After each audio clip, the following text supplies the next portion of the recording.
dia, turminha do 9º ano, tudo bem com vocês? Eu sou a professora Mari, sou professora de língua portuguesa e hoje nós vamos estudar um tema muito falado e que traz consequências muito graves para a população.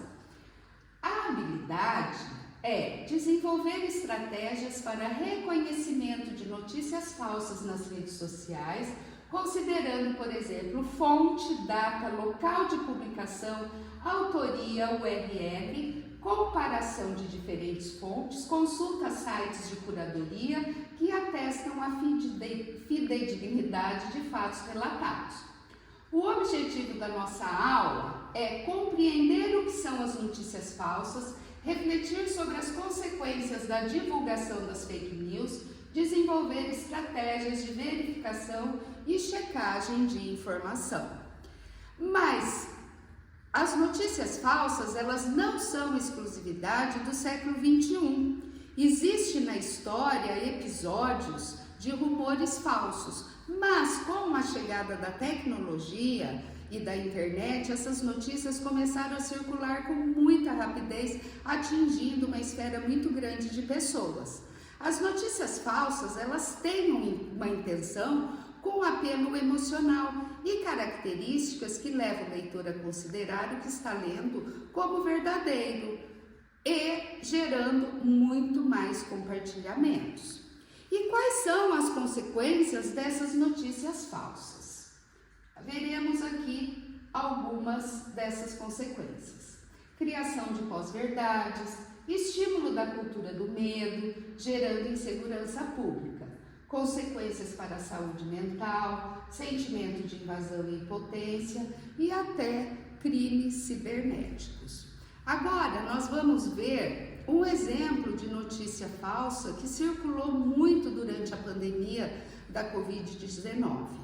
E com a fragilidade das pessoas, acabou gerando muito medo e insegurança.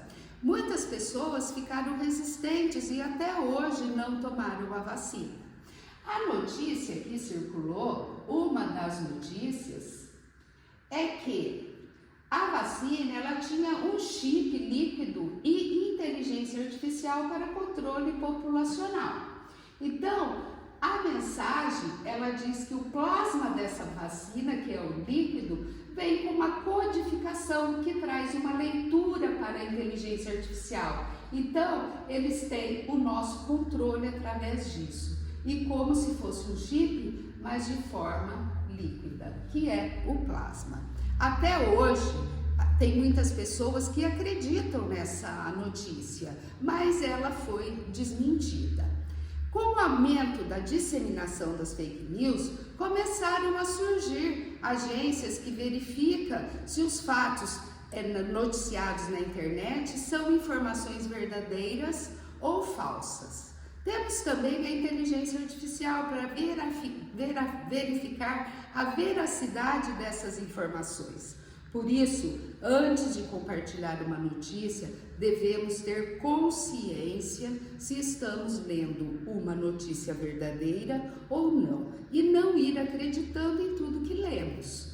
Antes de compartilhar, precisamos checar para ver se essa notícia é falsa ou não. Aqui temos algumas dicas para identificar essas notícias. Verificar a fonte, ler além do título, não confiar em áudios, imagens e vídeos encaminhados no WhatsApp, buscar a mesma informação em sites diferentes e confiáveis, verificar a data. Notícias desatualizadas costumam ser utilizadas como embasamento para isso. Temos que checar os autores, verificar se eles realmente existem e se eles são confiáveis. Bom, turminha, agora que nós já sabemos o que são as notícias falsas, quais as consequências que ela traz para a população e como checar uma aula, eu quero que na próxima aula vocês tragam uma notícia, iremos formar grupos, compartilhar, ter uma aula invertida, compartilhando todas essas notícias e fazendo a checagem. Tá bom? Então, espero vocês para a próxima aula com a notícia. Tchau!